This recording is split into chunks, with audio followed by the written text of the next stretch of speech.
Hi there, Martin Stone here from Switch On Health, and thank you for joining us for tonight's free webinar, which is titled A Pharmacist's Journey into Natural Health. No, sorry, it is titled From Pills to Plate, A Pharmacist's Journey into Natural Health. From Pills to Plate. I think that is such a beautiful title, so I've got to say I'm really looking forward to tonight. Now, if you're watching this live, please do stick around till the end because you'll have the opportunity to ask questions and have a chat with myself and our presenter. And we will, of course, have a couple of prizes to give away at the end as well. So please do stick around to the very end. Now, if you're watching this recording on YouTube, you can help us out by clicking on that subscribe button because the more subscribers we have, the more we can offer. And we look forward to offering you more. Now, also, if you're watching the recording and you do have any questions or comments, you're welcome to pop them into that comments box below, and we promise we will get back to you. Now, our presenter for tonight is Vanita Dahir. Now, Vanita's actually presented for us before, so if you've seen her present before, you will know what an amazing presenter she is. She is a wealth of knowledge. And previously, she presented for us on behalf of NutriPath. Now, NutriPath is an amazing company. Check them out. Really good functional pathology testing to help you as a complementary medicine practitioner. So I highly, highly recommend that you do check out NutriPath at some time as well. Now, Vanita's got a wealth of knowledge and experience in complementary medicine and also in training and education in complementary medicine. So look, I'm really looking forward to hearing her talk tonight. She's going to talk a bit about her journey. So how did she get to where she is today? So look, Vanita, thank you so much for joining us tonight. Thank you And I'll hand it for over to having me. you. Yeah, thank you so much for having me, Martin, and Switch on Health. That's fantastic. I'm really excited to talk to you about um, from pills to plates, really because I really want to be able to share. As a student, you are so heavily caught up in academia that you kind of think, well, what do I do as soon as I get out of academia? Where do I go to from here? So, what we will learn in the session is really the insights from my personal professional journey, navigating through integrative and functional medicine, understanding the historical progression from the traditional apothecary through to the compounding. As well as to the dominance of the whole person or patient-centric approach. Now, also looking at an understanding of the core principles and the philosophies of integrative and functional medicine, and also appreciation of where the technology today, particularly, we are exposed to so much technology, how we can use the technology to personalize and optimize our patient care within an integrative framework. And really where you see yourself taking this profession forward. All right, so let's start somewhere because we've got to start somewhere. The ancient traditional practices stemmed from the eras of Mesopotamia, Egypt, Greece, and Middle East. The birth of traditional Chinese medicine and Ayurvedic medicine. Ayurvedic medicine is over 5,000 years old, as we know it today. Herbalism, the Ebers Papyrus, empirical medical papyrus, was in actual fact dates back as far as 1550 BC. In terms of herbal knowledge. Now, this means that human beings have been around for centuries. Of course, they have, had health issues, and they were professionals at that time. Now, whether you call them professionals or not, it doesn't matter.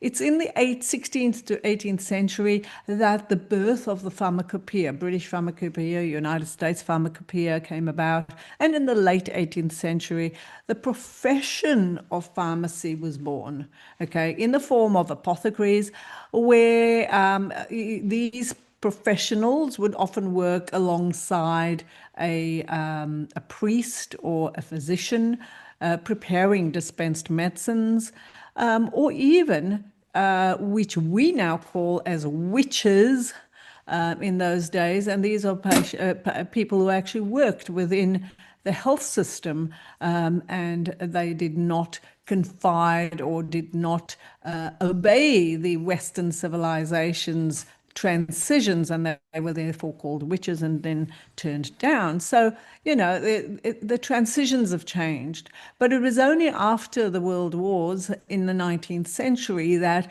Big Pharma came about. And Big Pharma came about purely because of money and health. Okay, so that's part of the Industrial Revolution. And, the scientific, obviously, was scientific advantage of having a big pharma concept around. The apothecary was born, and there were specific compounds that were then made up. But it's interesting in that, all of these compounds were in actual fact made from, or your drugs were actually potentized and patented and synthesized from herbal sources. For example, in 1804, the opium poppy was used to produce morphine. And morphine then became patented because they could standardize it, they could manufacture it, and they could make money for it, with it. And so that's how Big Pharma then started up. I was actually, I'll explain to you where I was involved in part of the big pharma process as well. In the 1820s, quinine was derived from the cinchona bark. In the 1860s, cocaine was derived from the cocoa leaves. And your aspirin obviously comes from the willow bark as a blood thinner. Digoxin is used for heart attacks, etc., is derived from the foxglove. And reserpine was very, very common in the early days of my qualification, which comes from the Rauwolfia as an antipsychotic. So these agents today, some of which are used today, are actually derived from plant sources. So what happened in the old days is the big pharma came along and said, right, okay, we know that this culture survived. They don't have high cholesterol, for example. What are they doing that we need to know about? So they'd go out, Big Pharma would go out to these ancient cultures, and I was originally qualified in South Africa. So in South Africa, when I worked in a pharmaceutical industry, which is well known today, they came out and said, right, okay, we're wanting to potent or purify this particular agent for our cholesterol, and that was gemfibrozil. Gemfibrozil is a lipid binding agent. But what they did is they went into the African locations and looked at what plants these people were using, extracted, potentized it, and then patented it and had it registered as a therapeutic agent. So subsequently, as a result of use of various drugs and its side effects, so it's all really associated with identifying what it was all about. So we need to look at barbiturates. They've been predominantly discontinued. They use a lot in the veterinary industry, but they're predominantly discontinued. They lead to drowsiness and sedation and lightheadedness. The first generation antihistamines, they lead to sedation. So now we've got the newer antihistamines, the second generation antihistamines like Ozurdex and Claritine. There were stimulants used for weight loss. Tricyclic antidepressants caused addictions. Some cough syrups actually contained codeine and opium, right up to the 1950s and 1960s. And because of the addiction and sedation, etc., they stopped them. Things like gentian violet. One child had drunk gentian violet, brilliant antiseptic, but one child drank this, died, and as a result of it, it was discontinued. So there were a number of things. These big pharma really looked at identifying as well as isolating and eventually synthesizing specific ingredients. So this mass production of agents such as penicillin during the World War II is significantly propelled the pharmaceutical industry into what we know as its modern form. So even things like your ether and chloroform, these were actually used as that revolutionized surgery because it was actually used to as an anesthetic. And even works of Edward Jenner in his development and discovery of the smallpox vaccine was also in the late 70s, was also associated with these inventions and what we know as medicine today. But so let's go through why I did what I did and how that can impact you in your career pathways. So in the 1980s, we did pharmacognosy. Has anybody heard of the term pharmacognosy? Pharmacognosy is a subject that they don't do anymore these days. But when I did my qualifications in the 70s and the 80s, that makes me sound really old. We actually, as part of our exam, we had to dip our finger into this particular powder and various powders and then identify the dominance of an alkaloid or a terpenoid within that herbal. So ethnobotany was part and parcel of our pharmacy course in those days. Phytochemistry was part of our course in those days. Then we also incorporated pharmacology. And so I come from an era where we used to write prescriptions in a prescription book. We used to look up the prices on a microfiche, which is like a film in a little recorder, and typed up all our labels and slapped it on the roll of water to actually paste on our products or our bottles. And those days it was glass little vials with cork screws. We didn't have blister packs. So we had your amoxil or whatever it was in large 1,000 pack containers, and we decant them and count them up in a counting tray. So this is the era that I come from. But I also come from an era where because I come from an apartheid regime in South Africa where there were a certain group of population that couldn't afford a course of antibiotics, let alone a day's worth of antibiotics. And of course, you know that you either take the course of antibiotics or you don't take it. So these are people that would then come to a pharmacy and say, well, I've got this infection, what can we do about it? And that's the birth of compounding pharmacy. And that's where I learned to make blood cleansers, which contained calcium and magnesium and various herbs. We made abortifacients, which were made out of Dutch medicines. We even made creams and things like that that were used for burns because there were some people in the population group couldn't go to the hospital because they needed 50 cents to go into the hospital and they didn't have the 50 cents.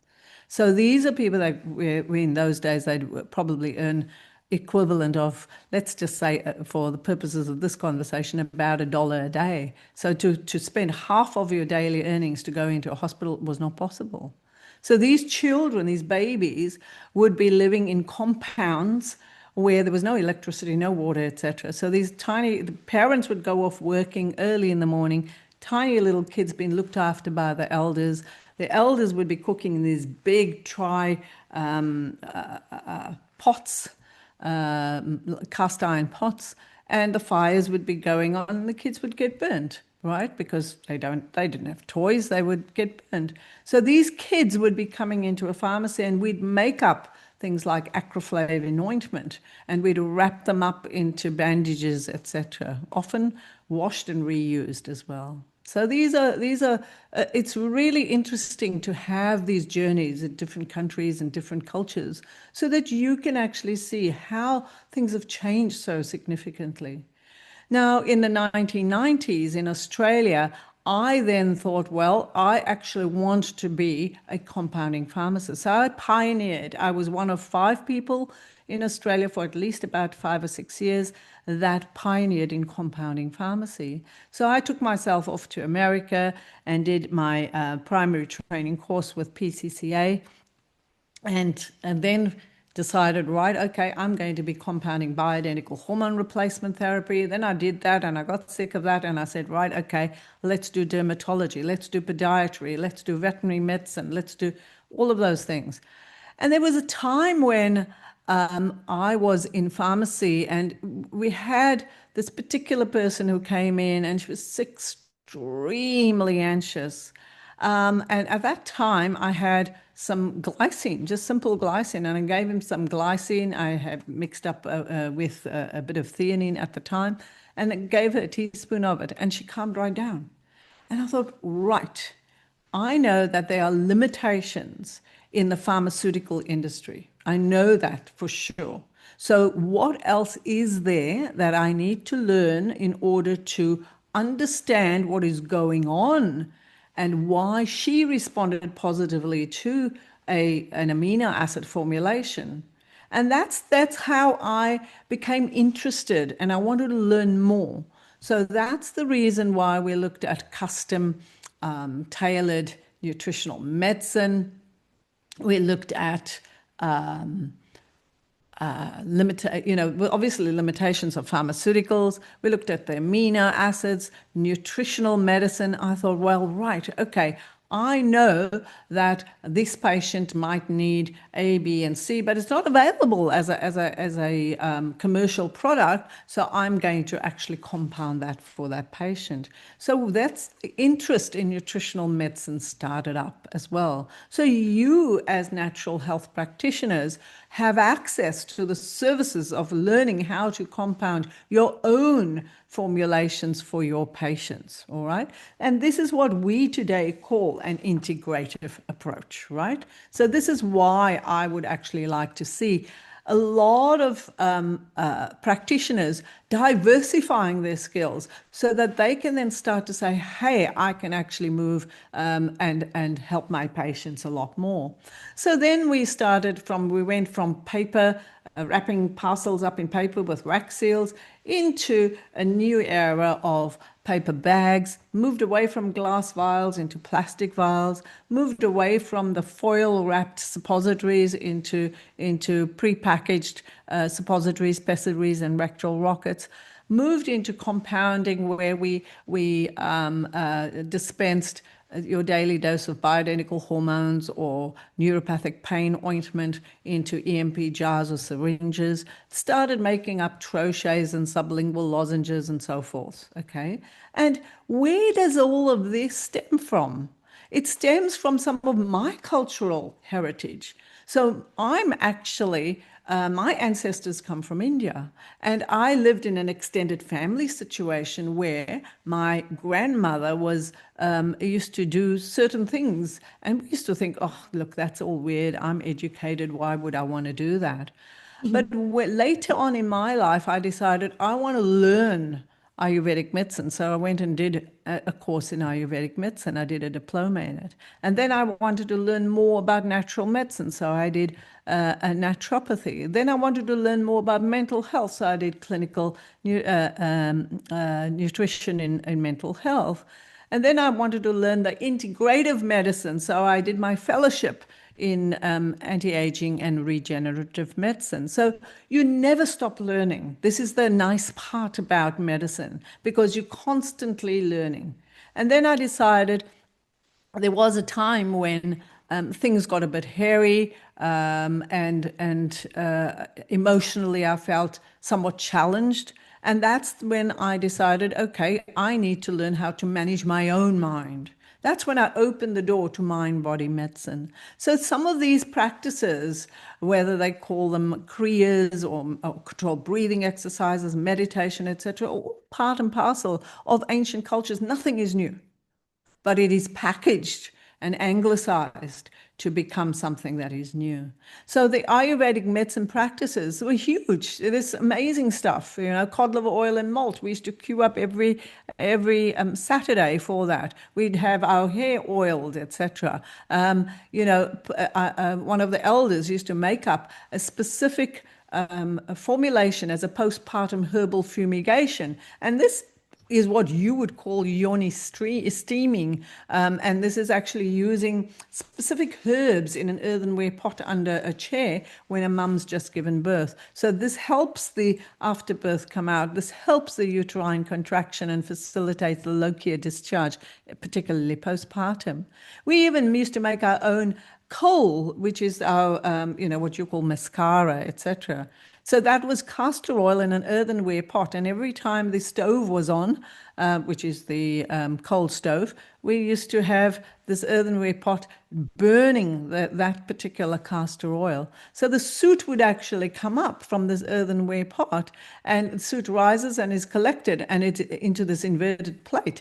And when it's positioned above the flame, and that then was used as coal pencil, which is now known as mascara. So that was used to ward off the evil in those days. And there's many cultures that believe in these things as well. Using dill for stimulation of lactation and getting rid of dill tea and a number of other herbs. These are all things that have been used in the past and is still now being popularized today. So we used to do our own little remedies from we used to make up some creams, and so we never throw anything out. So those creams, whatever's left over, we used to go into this little jar called the dog cream. And there were some people that would just come and say, look, I want the dog cream. But the regulations were quite different in those days, purely because of the economical restraints.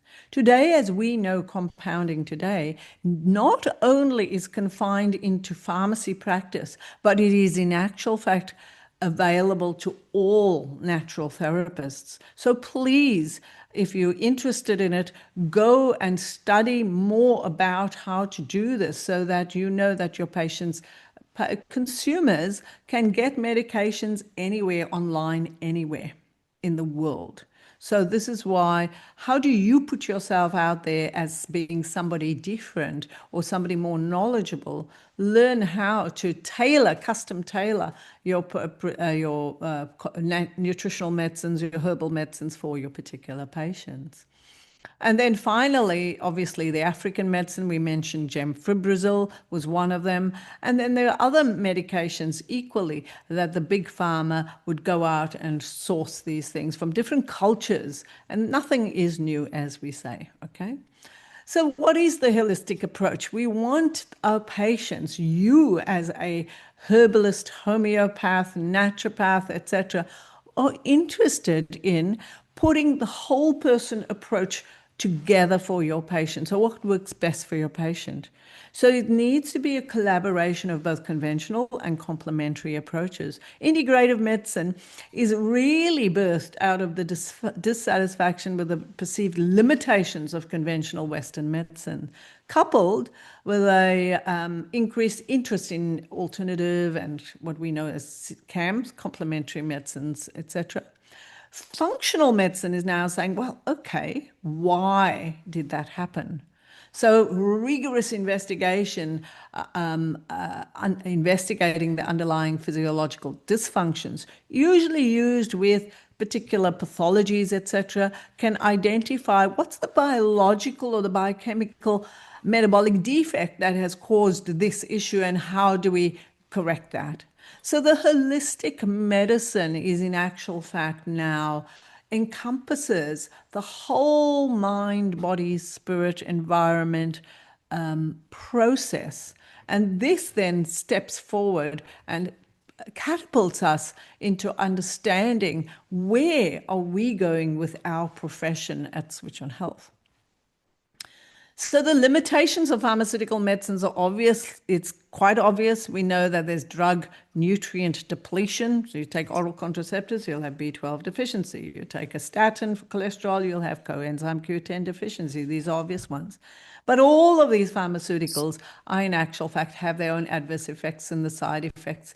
And these days, oh, look, that's the side effect. You've got a bit of indigestion because of that particular drug. We'll give you a PPI, proton pump inhibitor, and so forth. So this polypharmacy concept has been born. But now we're getting polypharmacy with not only drugs, but also complementary medicines. So there's a misuse, there's a resistance, and there's a dependence on various prescription drugs and or supplements.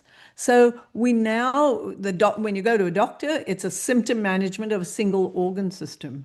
From a complementary perspective and an integrative medicine perspective, we want to look at the whole person, right? So we need to look at the biological systems approach. So what does the consumer want? The consumer wants to know all the conventional components of allopathic medicine from their doctor, their pharmacist.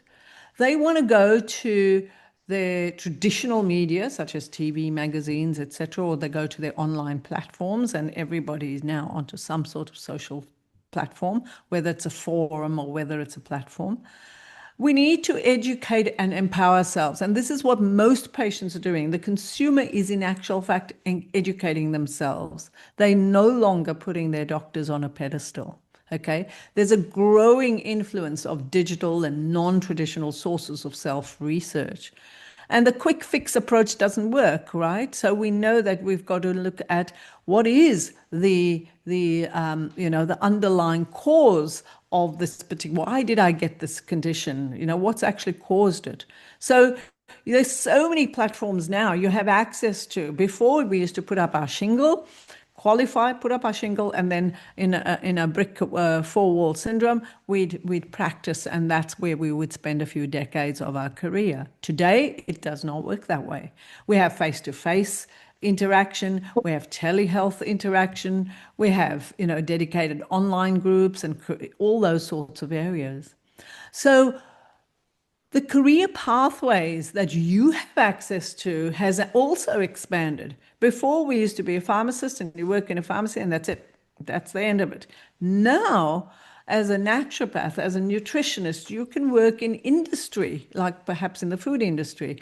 You could work as a media liaison, as a commentator. You can work in public health. You can work in academia as a researcher. You can work in product development with the specific nutraceutical companies.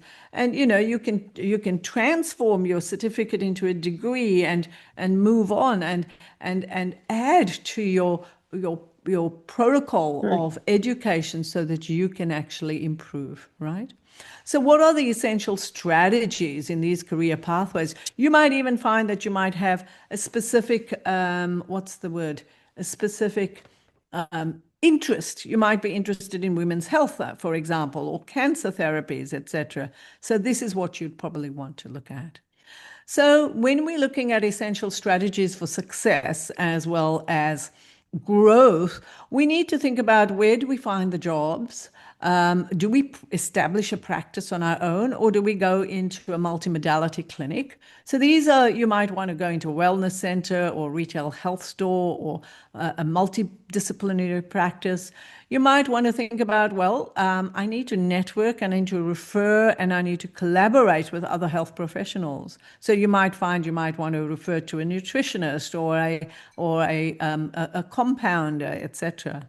You must, today, you cannot operate without being digitally savvy. So you need to know how to access the current marketing strategies and establish your credibility, whether it is through social media platforms or SEO or email marketing or paid advertising. All of these things are part and parcel of your repertoire. It's no longer, there's your academics, here's your certificate, and off you go and you can practice. No, it doesn't work that way. Your consumer wants to know who you are. They want to see your reviews. They want to do everything, research you before they even come to you. So the career progression not only leads to what you're qualified in, but also where do you specialize in. You might want to go to postgrad studies or ongoing professional development. And then the automation. See, how can a naturopath specialize in a particular area like fertility or sports management, etc.? You need to actually be interested in that area, but then you also need to work with your specialized coaches and mentors in order to fine tune your practice management, your financials, your marketing, your admin, and your clinical expertise. So this brings us to automation and technology potential. So, today technology has expanded significantly, in so much so that we have monitoring smartwatches, Aura rings, you have all these wearables, right, that can identify all sorts of things, how many steps you've taken and your heart rate, etc. So you need to also now get to a point where you can actually access your health records. So your consumer actually wants to know where their health records are. They want it on their own fingertips.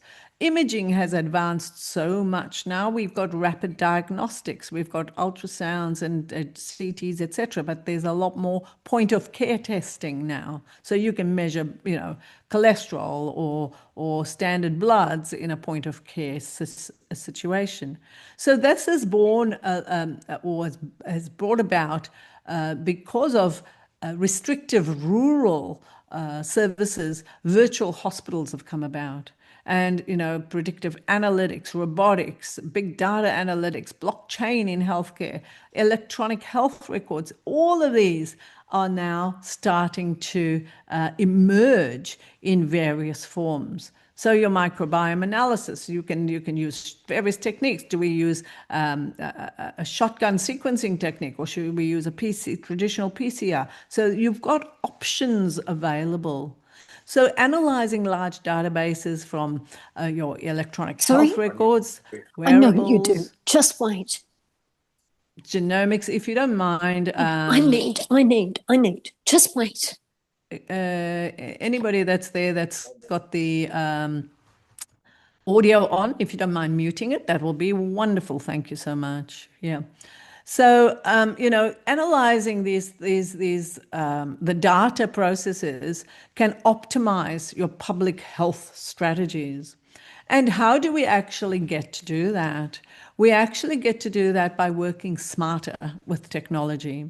Now, technology is basically an intelligent assistant today, and it's constantly evolving using machine learning, predictive analytics, analyze complex health, etc., and also to streamline workflows and support clinical decision making. We need to identify patterns in patient data and improve the patient engagement. We need to work smarter. That's it, okay? To elevate your practice professionalism. You want that patient to be confident in your credibility and your advice, and you want them coming back for more, right? So the EU now have moved from an information provider to an insight curator, like real-time guide stuff, right? So time management is also something that you would now to start to fine tune, because you can reduce the time that is spent on client history or body systems assessments, or even pathology result or food diaries and questionnaires and all of those sorts of things. These can all be automated, right? So your practice evolution in actual fact involves customized care. I don't want to go, I can buy that supplement from any place, from an online store to a pharmacy to the local health food store. Why should I buy it from you, right? I want my protocol tailored for me specifically. I want a diet made for me specifically. That is what your patient is looking at. From a practitioner point, you need to streamline your workflow. You need to automate your clinical and admin tasks. And there's no better time to do that than right up front, right? Body systems assessments. You need to think about, okay, what are my functional pathology processes that I might use? Are there any other diagnostics that I might use? Would I use wearables to be able to communicate with my patient? Do I remote monitor my patient? Right now, whilst you're sleeping, your glucose, your heart rate variability, if that dips below a threshold, you can be alerted, and any intervention can actually happen before your client spirals into a burnout or a relapse, etc. Right? And then finally, with the collaboration, there needs to be a seamless communication between your patient and your practitioner, as you as a practitioner. So this era of qualification now has changed significantly. So we need to take upon what was the norm and what is the optimal way of approaching things. So the traditional healthcare was based predominantly on patient groups, for example, or you need to see the patient in the clinic, right? Now the point of care is your patient, right? You used a reactive treatment. Now you're trying to use a proactive treatment. Your patient is involved in the treatment. Traditionally, here's your prescription, there's your order, go. Now we're looking at collaboration and partnership with your patient. So before, the clinic used to own the data. Now patients own their data because everything is now available online. So the objective data needs to be, you can track your process and progress, you can identify trends. This needs to now start to become a lot more subjective because you want your patient engagement. You want real-time decision support. So things now start to become more streamlined, okay? So when we're thinking about improving patient outcomes, imagine collaborating with wearable data, functional pathology, DNA results, questionnaires. All of that is translated into clear clinical insights. You need meaningful data that integrates to give you a 360-degree real-time view, right? You need to consider my patient intake forms, my reporting, my questionnaires, food diaries, order tracking, everything, financial tracking. All of that needs to be automated. Practitioners will review pre-digested summaries, flag them, personalize the prompts, and it generates that. So the jobs now are shifting to curating, validating, and fine-tuning a protocol. Your practitioner is actually looped into a live stream of events triggered by insights. And your patient obviously operates in a hybrid model. So this is how your profession is now going to change from, educating, repeating the same rote learning stuff to using a software that is contextualized. Rather than appointment-based, you might have continuous asynchronous sort of guidance, right? You now no longer becoming a protocol author. You have to write it all up, but you're now more a protocol architect, okay? So instead of the doctor saying, oh, I've got a gut feeling of this, or a practitioner saying this, I've got a gut feeling about this, and based on my education, now you've got clinical intelligence that is available to you. So here we're seeing so many decisions that have changed and moved on that is exciting for you as a practitioner moving into the system. So your patient really, at the end of the day, a patient needs empathy, care, and professionalism. They're not going to get that from an AI robot. They're going to get it from you. There's some patients that would go and travel a long distance to go and see this particular doctor or this practitioner because that person listens, right? And that person is empathic and understands what you're going through. So you've got to set up your admin, your management, your education accordingly. Functional pathology assessments or in-house diagnostics needs to be part of the system as well. I don't have to do it, but if you want to optimize your professionalism, patients want to see themselves in black and white. They want to see themselves in color, right? They want to see this is where I was, this is where I want to be, and I now can research myself why I'm like that and why I should be like this, right? And so your job is to actually say, right, these are the cofactors that'll stimulate this pathway. This is why you are feeling like that. And this is how you, if you use these strategies, you will feel a million times better. So the optimization of the holistic health involves diet, lifestyle, mind, body medicine, etc., all nutritional compounds, etc., all of that, and understanding the biological approaches and putting it all together as one. Okay. So this involves, you can't do it all because you've learned your area of expertise is within your course that you've done. So now you're going to have to learn about who are the coaches that can help me through a business development? Who are the mentors that can help me through a clinical protocol? Who are what are the programs that can assist me in automating a specific task in my body, in my practice? So these are all the exciting areas in your career pathway that I think would be valuable. So that concludes our session today, and we can probably switch off our recording. And we'll open up to some questions. And I've got one question that I'd like to ask. Excellent. Thank you so much, Vanita. So yeah, look, I think it probably is a good time to switch off the recording, but look, just wow, that was an amazing presentation. And if anybody's looking at that question Vanita's got for us, no Googling, no using AI. We'll see if anybody can come up with the answer to win a prize. But look, Vanita, before we do stop the recording, look, I just wanted to say, I just feel like your personal journey, it's like a reflection of the last 200 or 250 years of medicine, like on a personal level.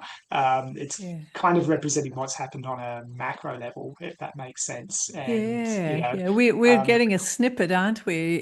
When your student comes through Switch on Health, they're learning their 4 or 5 years of course material, and they're coming away, and they've been spat out of an academia system, and they have to now make sure that they're marching on with a career that's going to be able to afford to pay all their bills, etc. But it all, as I said, nothing's new. It all started somewhere. So that's it's right. learning. Yeah. Yeah. Yeah. Look, I love that you're able to integrate the history and where you've come from and the tradition with the modern medicine. And even, when we think about the rate of change and how fast things are changing now, and you're still able to keep up, with okay, well, where are we today? Things that obviously have changed and continue to change rapidly. Even this year looks different to last year, and next year is going to look different to this year in terms of how we practice, how we access knowledge, how we access medicine, how we Absolutely. manage our health, how we manage our clients' health, and so on. Yeah. Absolutely. Yeah. Okay, fantastic. So, look, if you're watching this live, we'll stop the recording now and we'll open it up for questions. And if you're watching the recording, thank you very much for watching all the way to the very end. I hope you enjoyed it as much as we did and learn more with Switch on Health.